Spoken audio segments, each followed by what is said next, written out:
En el corazón de la ciudad más moderna y vertiginosa del país, donde los rascacielos tocan el cielo y el dinero fly como el agua, vivía Alejandro Vargas. A los 32 años, Alejandro era todo lo que la sociedad define como exitoso.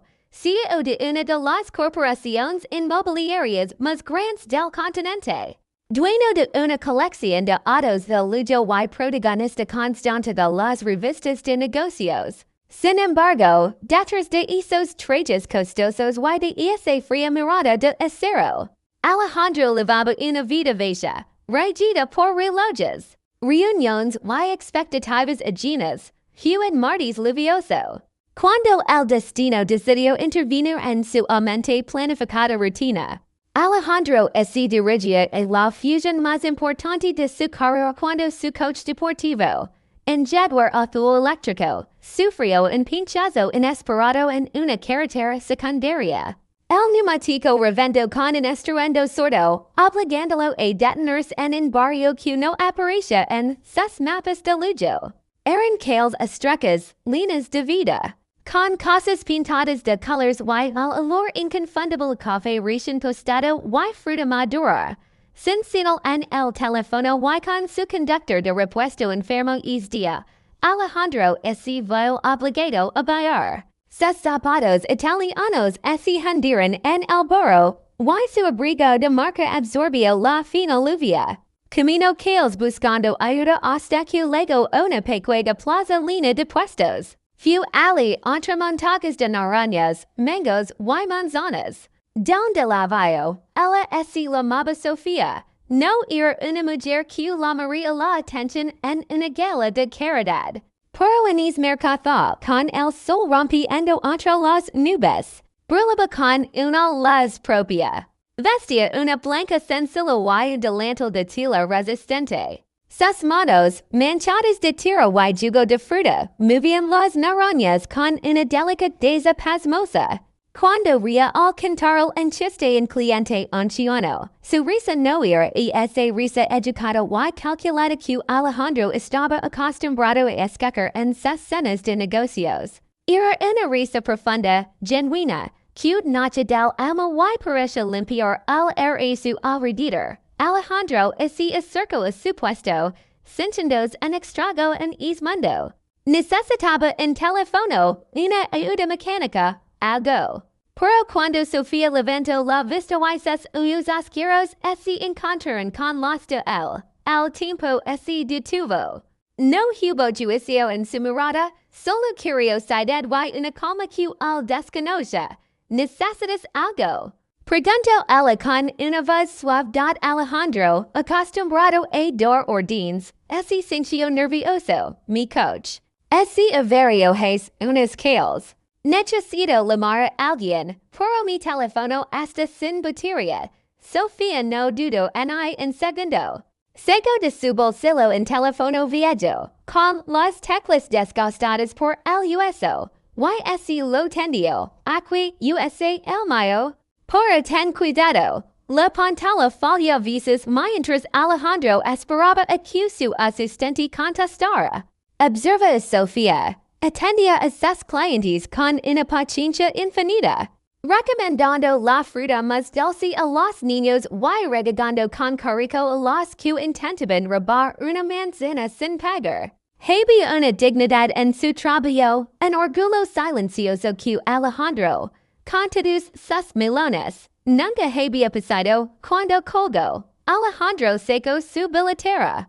Cogió varios billetes de alta denominación, mucho más dinero de lo que aquella fruta costaba, y se los tendió. Por el teléfono y por las molestias. Por favor, tómalo. Sofía miró el dinero, luego miró a los ojos de él.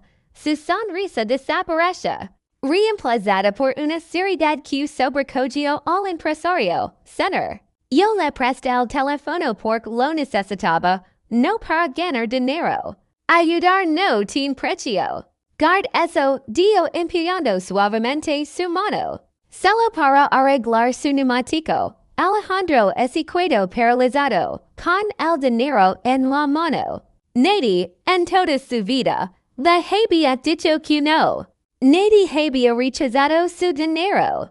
Es gesto simple rompió algo dentro de él. Es día, Alejandro no solo volvió a su oficina. Volvió con el corazón lateando más fuerte. Los días siguientes se convirtieron en una rutina obsesiva.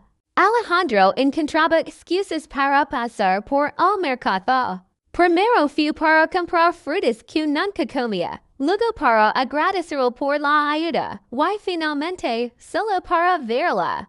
Conversaban durante horas entre calles de plátanos. Sofía le hablaba de sus sueños de estudiar gastronomía, de su hermano menor al que cuidaba desde que quedaron huérfanos, y de la satisfacción de ganar el pan con el sudor de la frente. Alejandro, por primera vez, no habló de acciones ni de propiedades. Habló de sus miedos, de la prisión de su padre y de la soledad de su penthouse.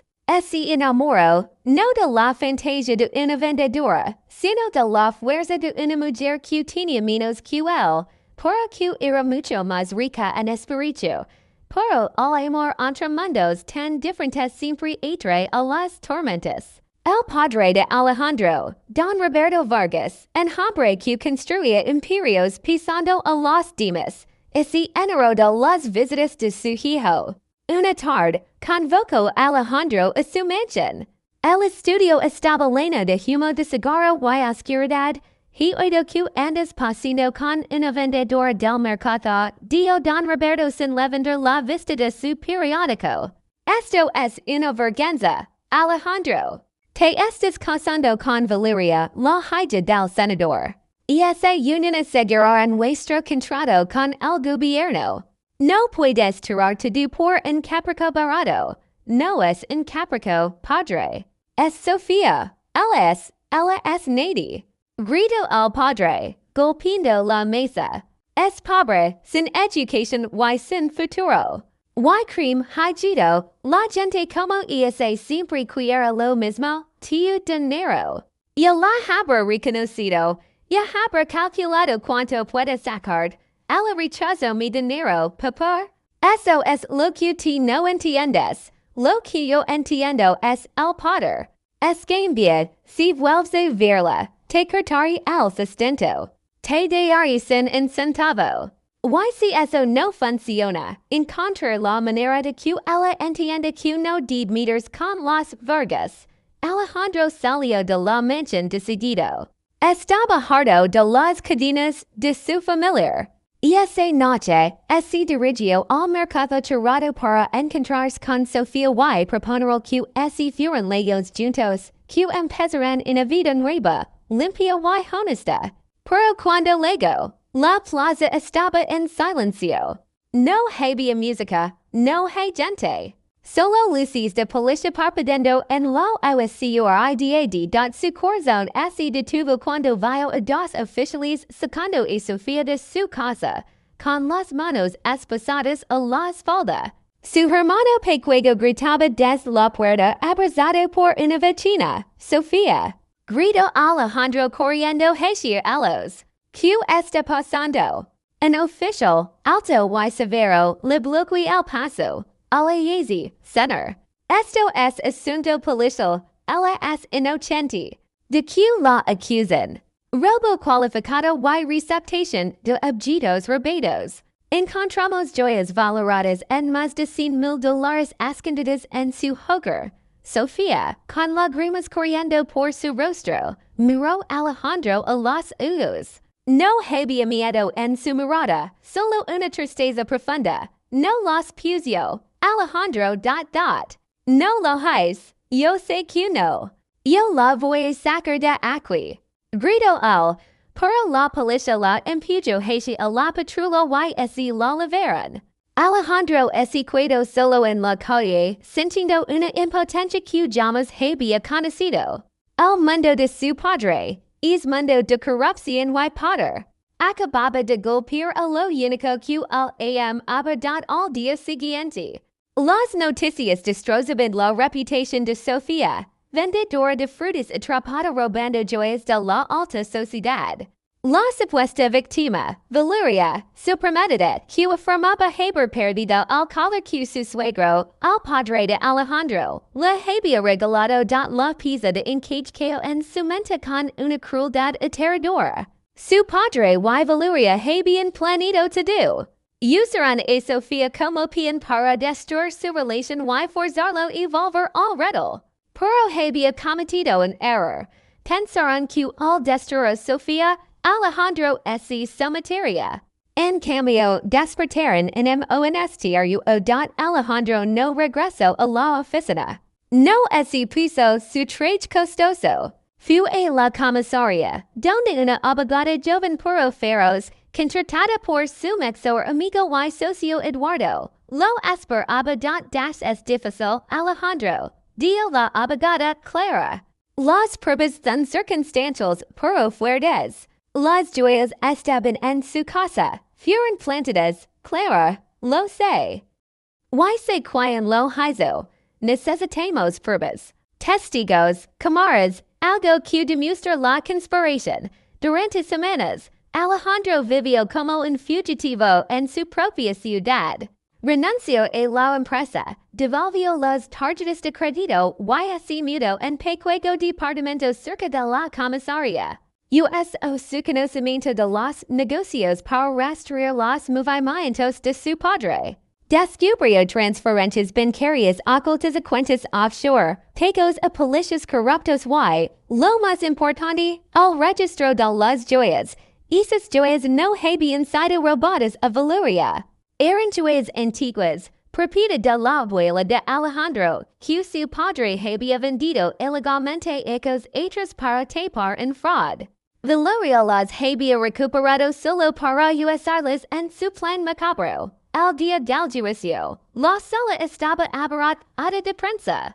Sofía estaba en el banquillo de los acusados, pálida por orgullo, con la dignidad intacta. Cuando Alejandro entró con la barba cruzada y ropa sencilla, el murmullo se apagó.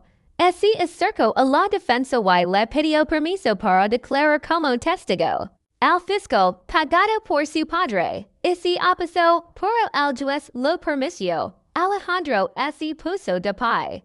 Miró a su padre, que estaba sentado en la primera fila, con una sonrisa de superioridad. Luego miró a Sofía. Mi nombre es Alejandro Vargas. Empezó con voz firme, que resonó en la sala. Hijo de Roberto Vargas. Y vengo aquí no a defender mi familia, sino a traicionarla. Porque mi familia ha construido su fortuna sobre la mi entierro. La sala explotó en murmullos. El juez pidió silencio. Las joyas encontradas en casa de la señorita Sofía, continuó Alejandro sacando os documentos, no fueron robadas. Pertenecen en lo que mi padre vendió ilegalmente a 5 hijos. Aquí están los comprobantes de la venta original y la recompra secreta. Mi padre y mi ex premedita conspiraron para incriminar una mujer inocente solo porque yo me atreví a amarla. Alejandro gira los papeles. Hacia el juez. Tengo grabaciones de conversations entre Valeria y el oficial que arrestó a Sofía. Tengo testigos que vieron a alguien entrar en la casa de Sofía la noche anterior. Todo esto, vuestra señoría, es una montana de mentiras orquestada por hombres que creen que el dinero les da el derecho a jugar con la vida de los demás. La defensa de Sofía presentó las pruebas técnicas que demostraban que las fotos de la supuesta vigilancia de Sofía habían sido manipuladas. Y luego, Clara, la abogada, llamó al estrado a la vecina de Sofía, Dona Carmen, una mujer mayor y temblorosa que reveló el secreto que guardaba por hijos. El padre de Sofía, Geraldo dio Dona Carmen con lágrimas en los ojos, trabajaba para el señor Vargas Hayes hijos. Descubrió el fraud. El señor Vargas lo destruyó. Lo acusó de lo que no había hecho. Geraldo murió en la pobreza y la vergüenza. Ahora vienen a por su hija. Es una venganza y una cobardía. El silencio en la sala era absoluto.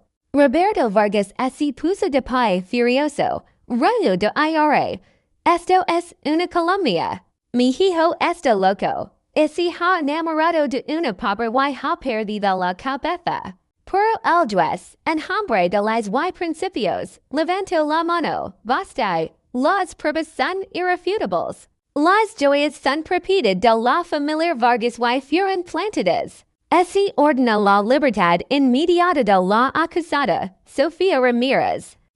Se ordena la detención inmediata de Roberto Vargas y Valeria Castilla por conspiración, falsificación de pruebas y obstrucción a la justicia. Las guardias se acercaron a Roberto Vargas. Por primera vez en su vida, el hombre todopoderoso sintió el frío del metal en sus muñecas. Valeria, llorando histéricamente, fue sacada de la sala. Sofía corrió hacia Alejandro.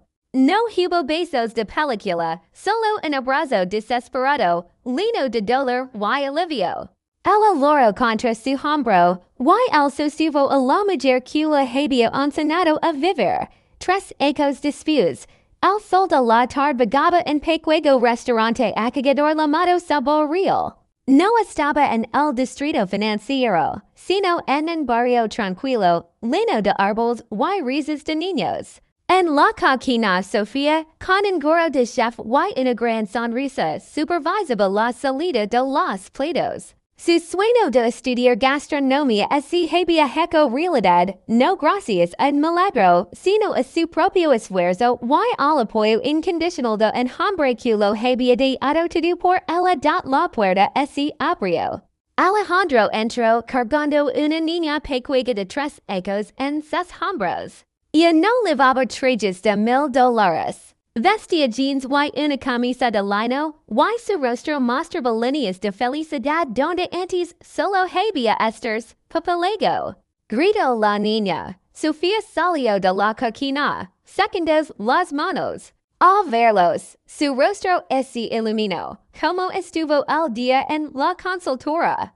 Preguntó ella. Bien, respondió Alejandro, besándola. Ayuda 3 pequeños negocios a organizarse. Se siente mucho mejor que construir rascacielos, Sofía. Real. Alejandro había perdido la herencia de su padre. La empresa había sido liquidada para pagar las deudas y las indemnizaciones a las víctimas de su padre. Roberto Vargas cumplía condena en prisión, y Alejandro no lo había visitado en una sola vez. No necesitaba su perdón, su aprobación en se sentaron en una mesa de la esquina. Afuera, la vida seguía. El dinero ya no era el centro de su universo. Mirando a su esposo y a su hija, Alejandro comprendió la lección final que la vida le había enseñado en aquel mercado lluvioso. La verdadera riqueza no se mide en los billetes que tienes en el banco, sino en la paz que sientes al dormir. En la gente que te ama por quien eres, no por lo que tienes. Y en la valencia de seguir tu corazón incluso cuando el mundo entero te dice que estás equivocado. Sofía le tomó la mano sobre la mesa. ¿Te arrepientes? Preguntó ella suavemente. Alejandro abrió su mano, mirando sus ojos. Esos mismos ojos que lo habían desarmado ecos hechos, de haberlo perdido todo por ti. Sofy llamas, de hecho, creo que fui yo el que recibí el cambio. No te, y todo cambio para siempre.